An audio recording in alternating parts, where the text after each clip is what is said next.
ఇక జగన్ నిన్నటి సత్యసాయి జిల్లా పర్యటన రాజకీయ మంటలు రాజేస్తోంది. భద్రతా వివాదం కాస్త మలుపులు తిరిగి పోలీసుల చుట్టూ తిరుగుతోంది. ఇప్పుడు వైసీపీ చేసిన వ్యాఖ్యలకు కౌంటర్ ఇచ్చారు ఏపీ హోంమంత్రి అనిత. జగన్కి సరైన భద్రత కల్పించలేదన్న వైసీపీ ఆరోపణలు అవాస్తవం అంటున్నారు హోంమంత్రి.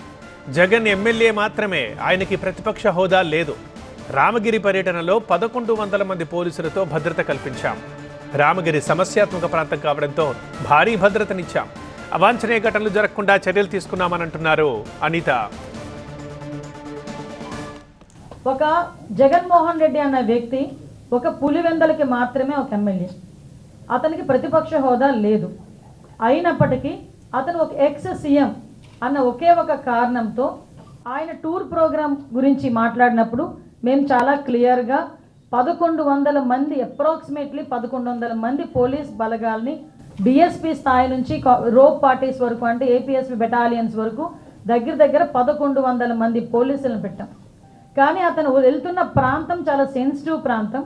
తను వెళ్తున్న ప్రాంతంలో ఏదైనా గొడవలు జరిగే పరిస్థితి ఉండి లా అండ్ ఆర్డర్ కనుక ఇబ్బంది పడితే సామాన్యమైన ప్రజలు ఇబ్బంది పడతారు అని ఒకే ఒక కారణంతో గౌరవ ముఖ్యమంత్రి గారి ఆదేశాల మేరకు డీసీపీ గారు అందరూ కలిసి సుమారుగా 1100 మందిని అక్కడ డిప్లాయ్ చేశాం.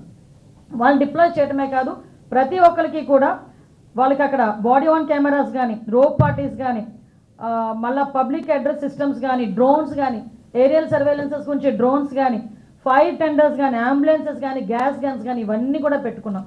అంటే సాధారణంగా ఒక విఐపి వచ్చినప్పుడు ఎటువంటి ట్రీట్మెంట్ చేసుకుంటామో ఆ ట్రీట్మెంట్ అంతా కూడా ఒక సాధారణ ఒక పులివెందల ఎమ్మెల్యేకి కూడా కేవలం ఎక్స్ సీఎం అన్న కారణంతో మేము ఇవ్వటం కూడా జరిగింది. ఆ సంగతి కూడా మీరందరూ కూడా గమనించాలి.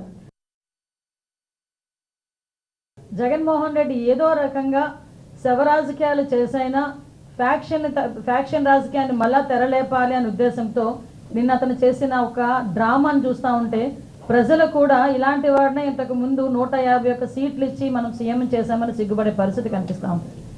ఎందుకని చెప్తున్నానంటే ఒక కుటుంబ కలహాల నేపథ్యంలో జరిగిన ఒక హత్య, ఇంకా దినకర్మ కూడా ఐ థింక్ ఈరోజు అనుకుంటా దినకార్యం కూడా, అటువంటి నేపథ్యంలో ఒక బాధితుడిని అంటే బాధిత కుటుంబాన్ని పరామర్శించాల్సిన తీరు చూస్తే నిజంగా ఇలాగా పరామర్శిస్తారు? లాస్ట్ 5 years ఒక స్టేట్ స్పాన్సర్డ్ టెర్రరిజం అని ఎక్కువగా ప్రోత్సహించి ఎప్పుడు చూసినా ఎక్కడ చూసినా దాడులు, హత్యలు, మానభంగాలు, కబ్జాలు ఇలాంటి సిచ్యువేషన్తోనే 5 సంవత్సరాలు కూడా గడిపేసి ఈరోజు తిరిగి ఎన్డీఏ గవర్నమెంట్ మీద బురద చల్లే పరిస్థితి కనిపిస్తూ ఉంది.